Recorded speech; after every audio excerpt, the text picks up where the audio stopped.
Cuando al profesor Hanseli, del que os he hablado, le entrevistaron porque se hizo muy famoso,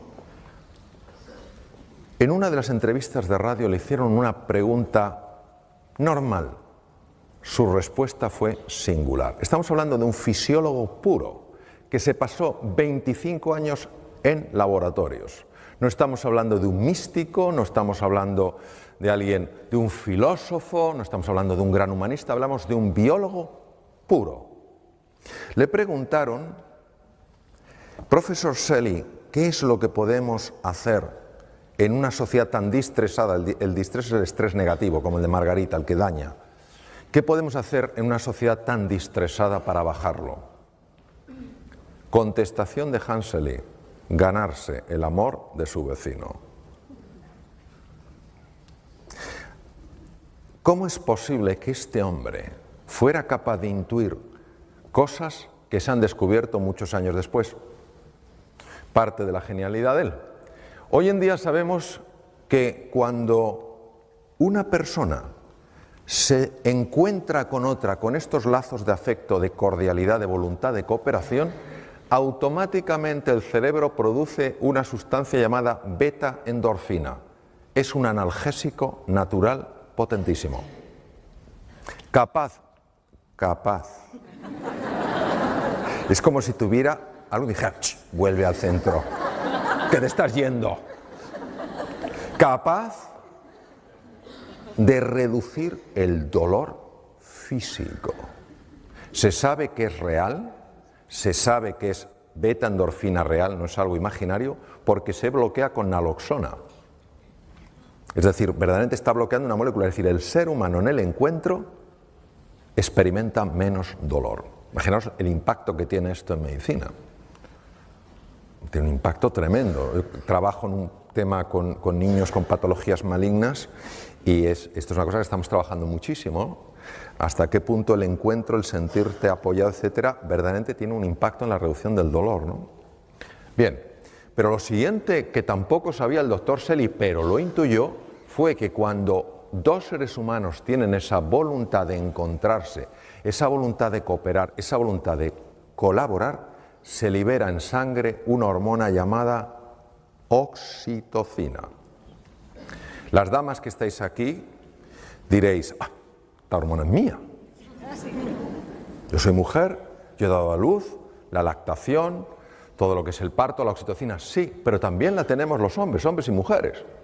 La oxitocina es la hormona que se llama la hormona del amor, porque cuando tú te conectas con un ser humano, amistad, amor romántico, amor filial, lo que quieras, agape, amor como elección, la oxitocina protege naturalmente contra la enfermedad. Es un protector, por ejemplo, un protector del corazón y baja las cifras del LDL, del Low Density Lipoprotein, el colesterol, digamos, que se llama colesterol malo. Este es uno de mis maestros, el profesor Richard Davidson, dirige el centro más sofisticado en el mundo de imagen cerebral en relación a estados de silencio, estados meditativos, etc. Y él ha demostrado a través de un ejercicio, se llama Meta, un ejercicio muy utilizado en el mundo del Namaste, que cuando una persona visualiza, como decías tú, Blas, visualiza el afecto, primero hacia sus seres queridos, luego a los menos queridos, y hace lo que puede con los nada queridos, pero hace ese esfuerzo. Él ha observado, es el primer científico en el mundo que lo ha podido observar, ha observado que la parte anterior del cerebro, que si os acordáis es la que se bloquea cuando la amígdala se activa, ¿os acordáis? Pues resulta que empieza a crecer en grosor, aumenta la neuroplasticidad, la formación de nuevas neuronas y es capaz entonces de neutralizar el miedo. Luego quiere decir que el antídoto natural del miedo es el amor, no es el valor. Es el amor. Cuando la amígdala que estaba activada se desactiva, la parte anterior del cerebro puede funcionar bien. Claro, esto tiene unas implicaciones enormes. Porque quiere decir que una persona que se siente amada, que se siente querida, es una persona que intelectualmente va a funcionar mejor. Y una persona que se siente humillada, que se siente avergonzada, que se siente empequeñecida, intelectualmente va a funcionar peor, porque esos estados de ánimo están afectando al funcionamiento de su cerebro. Estas otras cosas las que se ha demostrado, otros investigadores, que cuando una persona se siente amenazada, los dos lados del cerebro no se llevan bien. Sabéis que tenemos dos hemisferios, ¿verdad? Es como una nuez, el izquierdo y el derecho. Pues se ha visto que cuanto más amenazada se siente una persona, más lateralización se produce, es decir, menos hablan entre sí los dos hemisferios. ¿No os parece que lo lógico sería que ya que tenemos dos hemisferios, por lo menos se lleven bien? Parece de cajón. Pues no, se llevan mal.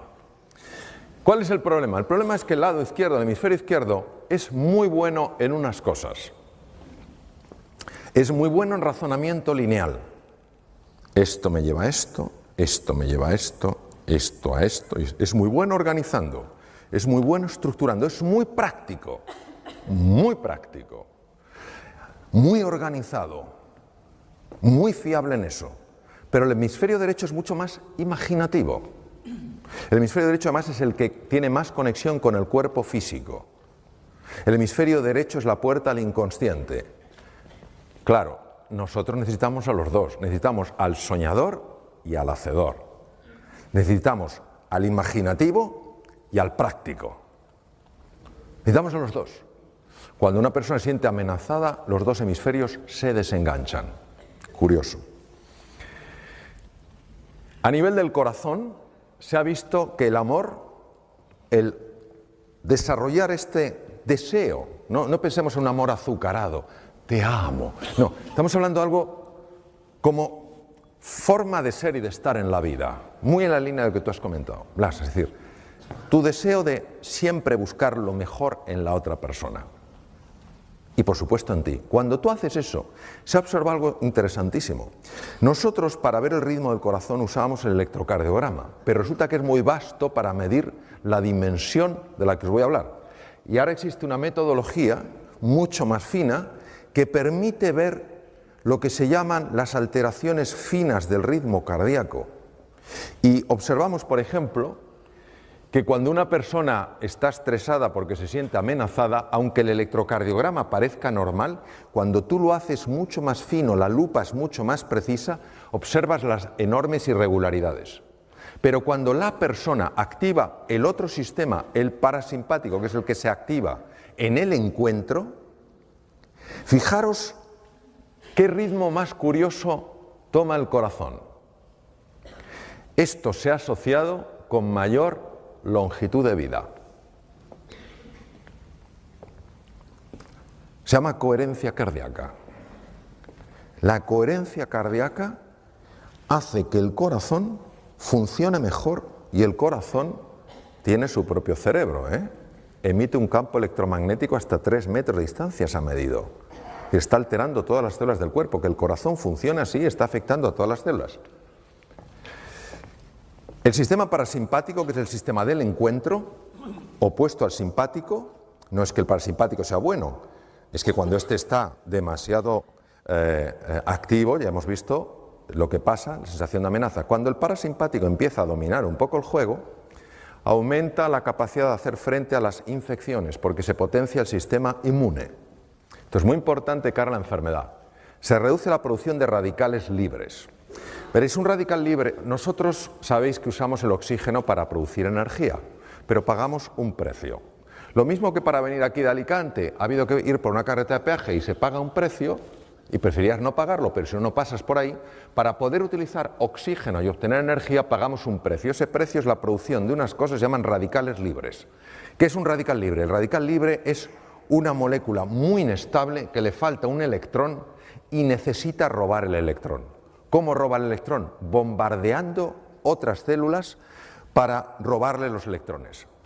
Esto genera muerte celular, daño en pared celular, en membrana celular, envejecimiento temprano y mutaciones.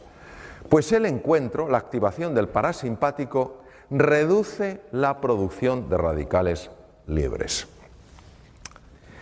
Lo que veis ahí en las puntitas de los cromosomas se llaman los telómeros, y uno de los descubrimientos más importantes que se han hecho jamás en genética. El telómero se descubrió con microscopía electrónica. En los extremos de los cromosomas, lo que veis en color rojo, no se sabía muy bien lo que hacía. Los cromosomas son como unos estuches donde está el ácido, el DNA, el ácido desoxirribonucleico enrollado, el material genético. Cada vez que una célula se divide, tiene que duplicar los cromosomas para que a cada célula hija vaya el mismo número de cromosomas. En ese proceso el telómero se adelgaza. Si el telómero se adelgaza más allá de un cierto nivel, la célula ya no se puede reproducir.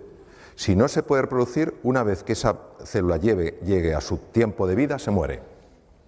Es decir, la base del envejecimiento y la destrucción de los tejidos. Sorprendentemente, observaron que algo misterioso reparaba los telómeros y no sabían lo que era. Hasta que una investigadora australiana y un equipo de investigadores norteamericanos, la doctora Elizabeth Blackburn, demostró que es una estructura enzimática llamada la telomerasa. 2009 es el año en el que ella ganó el Premio Nobel de Medicina y Fisiología por el descubrimiento de la telomerasa.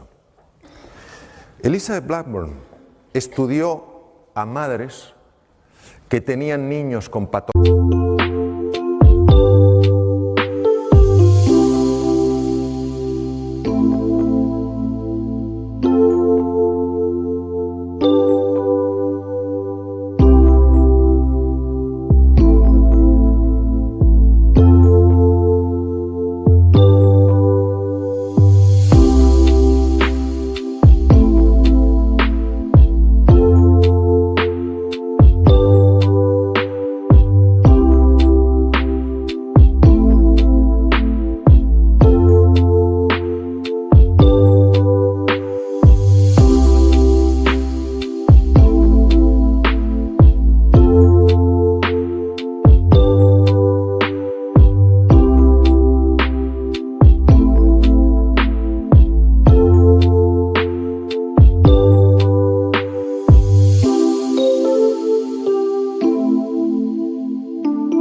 Cerebrales que exigían una atención constante.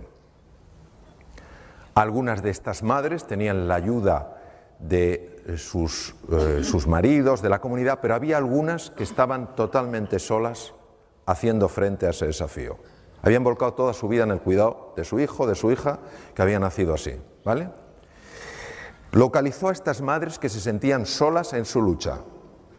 Les extrajo sangre y midió tamaño de telómeros y cifra de telomerasa. Tamaño de los telómeros era muy bajo, cifras de telomerasa bajas. Esto, la implicación, es un acortamiento de la vida. ¿Entendéis por lo que he explicado?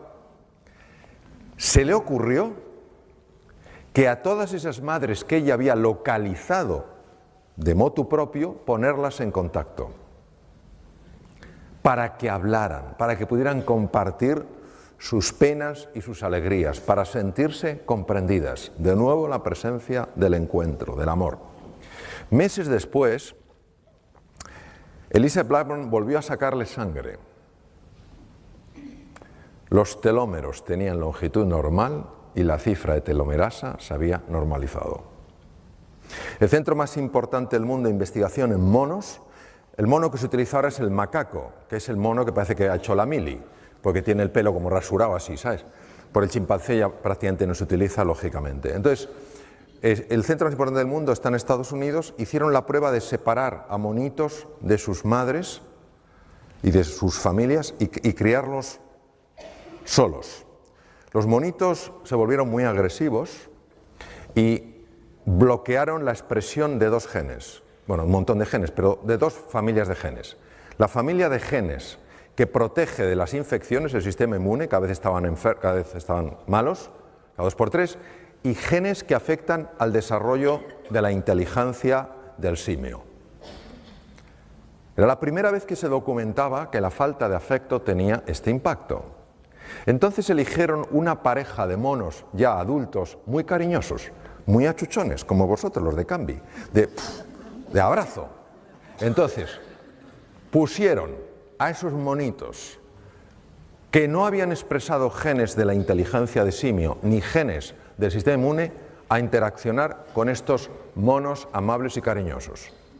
Meses después, estos monos habían transformado su conducta, mucho más sociables, los pequeños, más sociables, pero es que además les sacaron sangre y vieron que ahora sí expresaban los genes de protección del sistema inmune y los genes de desarrollo intelectual del macaco, que hace que resuelvan cosas que si no, no pueden.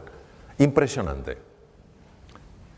Es decir, nunca es tarde para amar y nunca es tarde para esperar un efecto del amor. No importa el pasado que una persona haya tenido. Ahora vamos a hablar de la importancia del silencio.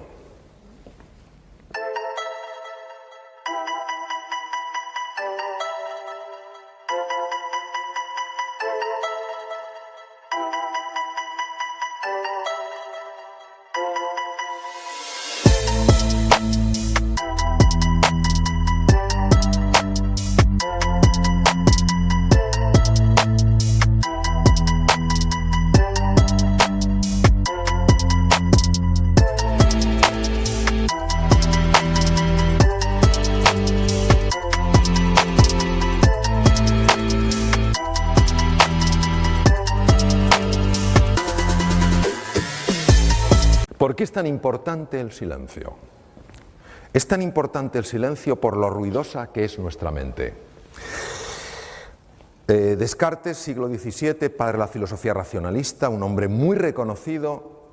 Hay un joven filósofo, también francés, al lado de Descartes, era un don nadie, hoy todos le respetamos inmensamente, Blaise de Pascal, Principio de Pascal, que tú de eso sabrás un montón. Principio de Pascal, fijaros lo que dijo Pascal. He descubierto que toda la infelicidad del hombre deriva de una sola causa, su incapacidad para mantenerse en quietud en su habitación. Y uno se pregunta, ¿de qué habla? Nuestra mente condicionada busca el control, el estatus y la posición porque se siente separada de todo. Y esa sensación de inseguridad, que no es la inseguridad del ser humano, es la inseguridad de la mente que maneja, que se llama mente dualista o condicionada, hace que para conseguir sentirse segura, se busque con desesperación el estatus, la importancia, el reconocimiento. Y ahí es donde entra la rivalidad, porque es una mente con una idea escasa del universo. Entonces, si yo quiero algo, te lo tengo que quitar a ti. De aquí viene la rivalidad.